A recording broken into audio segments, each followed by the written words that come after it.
आज हम एक नए चैप्टर की शुरुआत करने जा रहे हैं जिसका नाम है पुष्पी पादपों में लैंगिक जनन यानी sexual reproduction in flowering plants.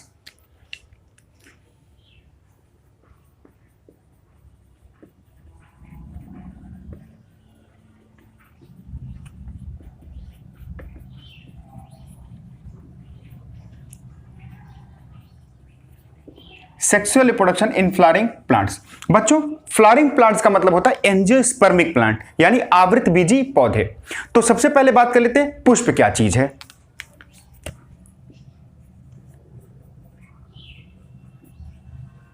यानी फ्लावर। बच्चों, पुष्प वास्तव में क्या होता है, यह प्ररोह का रूपांतरित भाग होता है।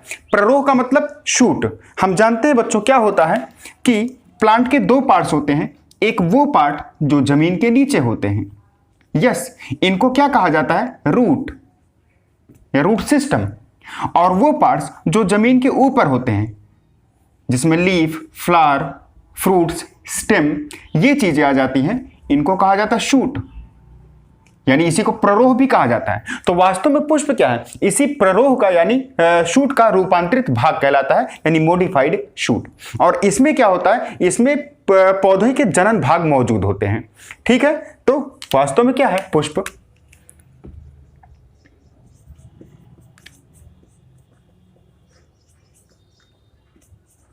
प्ररोह का रूपांतरित भाग जिसमें पौधों के जननांग मौजूद होते हैं।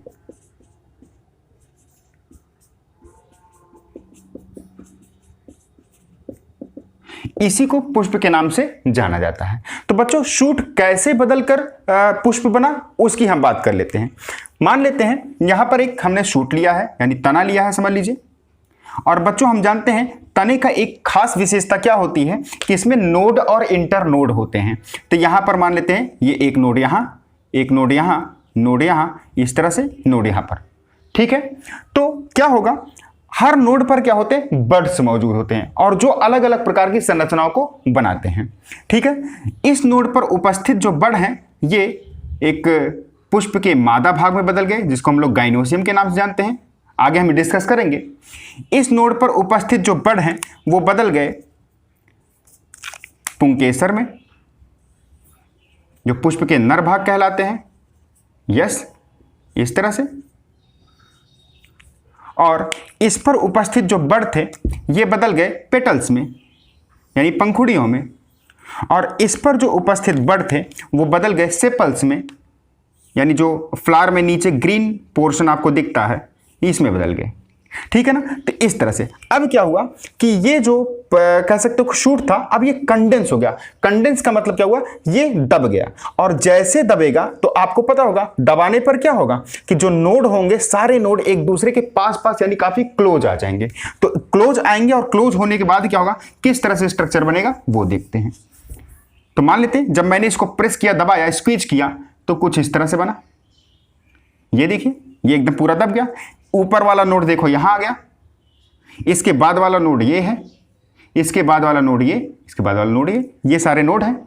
ऊपर के नोड पर कौन मौजूद था, फीमेल पार्ट, ये देखिए। इसके बाद क्या मौजूद था, पुंकेसर।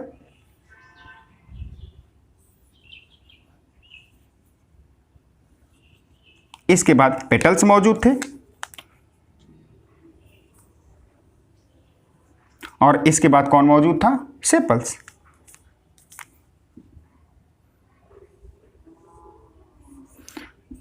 तो क्या ये पुष्प बन गया, यस। तो पुष्प का जो विकास था कुछ इस तरह से हुआ। धीरे धीरे क्या हुआ, हालांकि ये विकास अचानक सा नहीं हुआ, ये ग्रेजुअल यानी क्रमिक विकास हुआ है। धीरे धीरे विकास की प्रक्रिया के फलस्वरूप इनका निर्माण हुआ, कंडेंस होते गए, कंडेंस होते गए, और हर नोड पर जो उपस्थित बड थे वो अलग अलग स्ट्रक्चर में बदलते गए, और फाइनली क्या हुआ, अंत में बहुत दिनों बाद एक नए कह सकते हो स्ट्रक्चर का निर्माण हुआ जिसको हम क्या बोलते हैं, पुष्प के नाम से जानते हैं। अब बात करते हैं पुष्प के डिफरेंट पार्ट्स की, यानी विभिन्न भागों की। बच्चों पुष्प के बेसिकली क्या होते हैं, 4 भाग होते हैं, मुख्य रूप से 4 भाग होते हैं।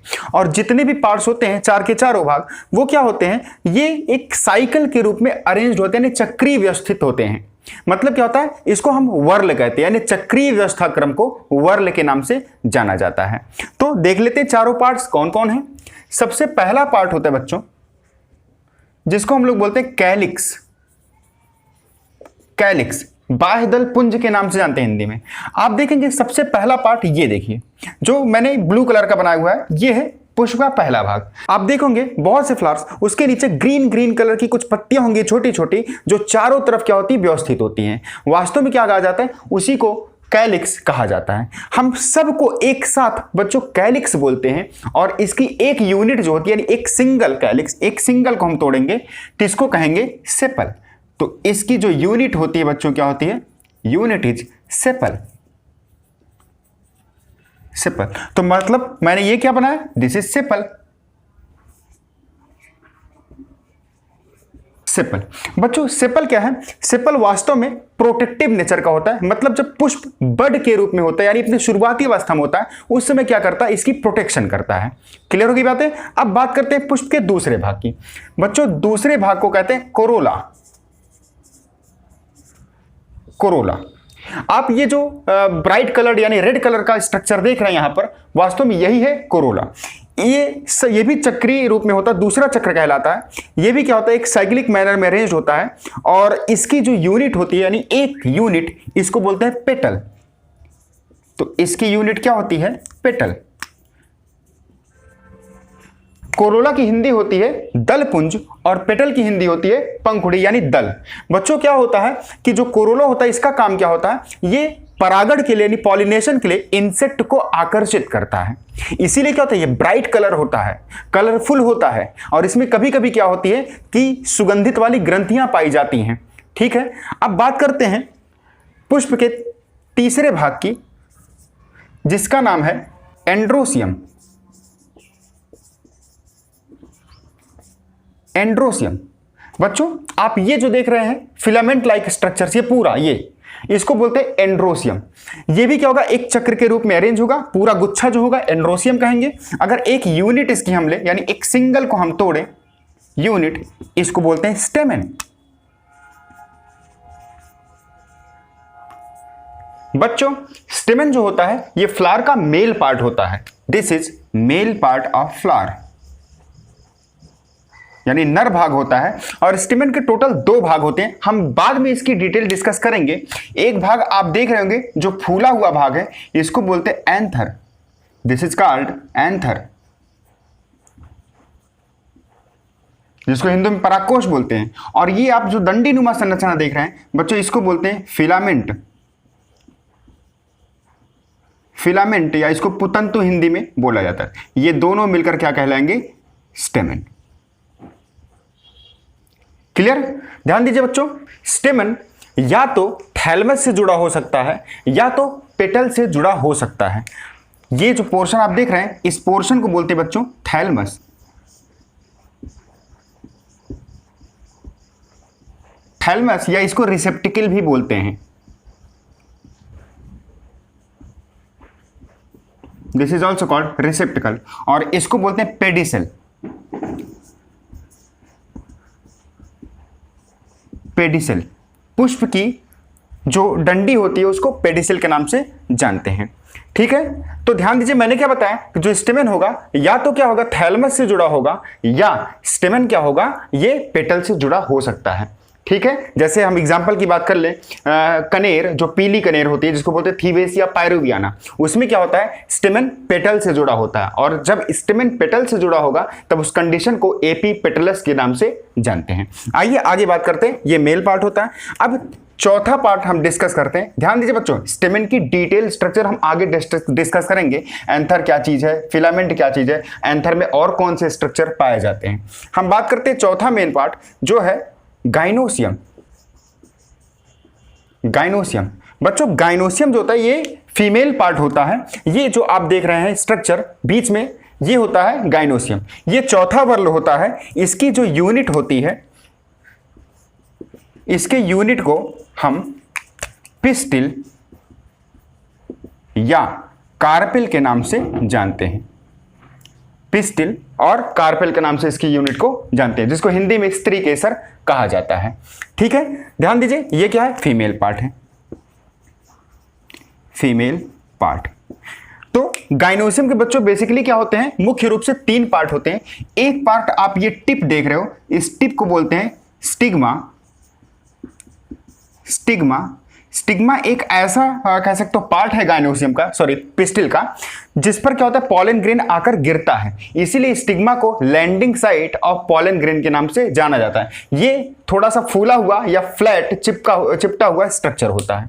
इसके बाद इसके नीचे जो नेक लाइक स्ट्रक्चर है, इस नेक लाइक स्ट्रक्चर को बच्चों बोलते हैं स्टाइल। स्टाइल, ठीक है। और सबसे नीचे बॉटम पर जो फूला हुआ सॉलिन पोर्शन है, इस पोर्शन को बच्चों कहा जाता है ओवरी। ओवरी, ध्यान दीजिए, ओवरी में क्या होता है कि ओव्यूल आपको मिलता है। तो यहां पर ओव्यूल डायरेक्ट ओवरी वाल से नहीं जुड़ा होगा, बल्कि एक प्लेसेंटा होगा। इस प्लेसेंटा से क्या होता है? ये ओव्यूल जुड़ा होता है। और इस ओव्यूल के अंदर क्या होता है? एग मौजूद होता है, ठीक है ना, यानी फीमेल गैमेट। तो ये हो गया प्लेसेंटा। प्लेसेंटा, और ये क्या हो गया? ओव्यूल। बच्चों ओव्यूल की भी हम डिस्कस आगे डिटेल में करेंगे। ओव्यूल, ठीक है। तो ये फीमेल पार्ट हो गया। बच्चों ध्यान दीजिए, इन चारों पार्ट्स में से जो सेपल है और पेटल है, यानी ये और ये दोनों हेल्पिंग नेचर के होते हैं, मतलब सिर्फ सहायता करते हैं। जैसे सेपल क्या करेगा? जब फ्लावर बड की अवस्था में रहेगा, यानी शुरुआती दौर में रहेगा, तो उसकी प्रोटेक्शन करेगा। और यहां पर जो कोरोला है, ये क्या करेगा? पॉलिनेशन के लिए इंसेक्ट को आकर्षित करेगा। इसी के लिए क्या होता है? इसमें कह सकते हो कि सुगंधित ग्रंथियां मौजूद होती हैं। ये चटकीले कलर का होता है ना, थोड़ा सा ब्राइट कलर का होता है। तो कुल मिला के सेपल और पेटल बच्चों ये हेल्प करते हैं, इसीलिए इनको हम एसेसरी वर्ल के नाम से जानते हैं। तो यहां लिख देते हैं नोट करके, नोट सेपल एंड पेटल, इनको क्या बोलते हैं बच्चों? Accessory whorl.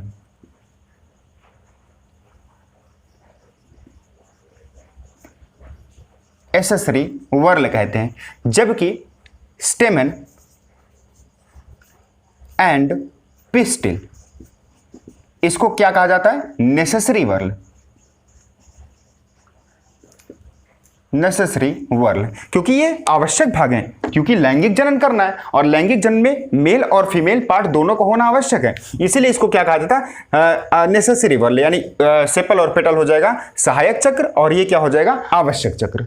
तो ये हो गया स्टिग्मा, स्टाइल और ओवरी। ये क्या कहलाएगा बच्चों? पिस्टिल। ये हो गया। अच्छा, एक चीज और आपको बता रहे हैं बच्चों, कभी कभी कुछ ऐसी कंडीशंस होती हैं जिसमें सेपल और पेटल दोनों में भेद करना मुश्किल होता है, यानी इसमें अंतर ही नहीं पता लगता, दोनों आपस में फ्यूज होकर एक कॉमन संरचना बनाते हैं। तब उस कंडीशन को कहा जाएगा पेरियंथ, ठीक है ना। ये पहला नोट था। हम दूसरे नोट में लिख दे रहे हैं कि कभी कभी क्या होता है,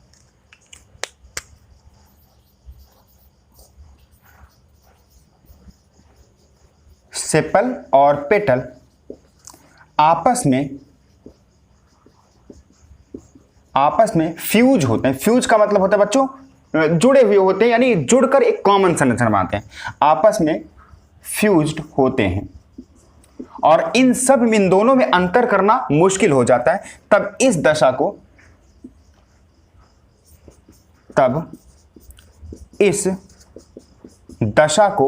क्या कहते हैं? पेरियंथ कहते हैं।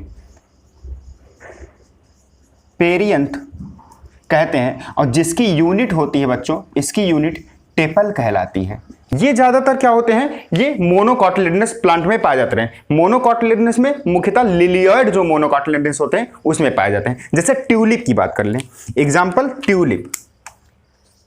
Example tulip. ट्यूलिप क्या है? एक मोनोकॉटिलिडनस प्लांट है बच्चों, जो लिलिएसी फैमिली से बिलोंग करता है। एक बात और बता देते हैं बच्चों, क्या होता है कि कोई जरूरी नहीं है किसी भी फ्लावर में ये सारे पार्ट उपस्थित हों, कोई ना कोई एक पार्ट मिस हो सकता है। जैसे यूनिसेक्सुअल फ्लावर की बात करें तो या तो क्या होता है, इसमें स्टेमेन होगा या तो पिस्टिल होगा, यानी दोनों तो कभी साथ नहीं होंगे, एक तो मिस होगा। तो क्या होगा, किसी किसी फ्लावर में सेपल गायब होता है, किसी किसी फ्लावर में पेटल भी गायब होता है, और किसी किसी फ्लावर में क्या होगा, स्टेमेन गायब। मतलब कुल मिला के क्या होगा, फ्लावर में कोई जरूरी नहीं कि सारे पार्ट्स मौजूद हों। अगर किसी फ्लावर में सारे पार्ट्स मौजूद हैं तब बच्चों उसको बोलते हैं कंप्लीट फ्लावर, और किसी फ्लावर में कोई पार्ट्स मिस है, नहीं उपस्थित है, तब उसको बोलते हैं इनकम्प्लीट फ्लावर। तो एक तीसरा नोट हम करके बता दे रहे हैं, कंप्लीट फ्लावर और इनकम्प्लीट फ्लावर।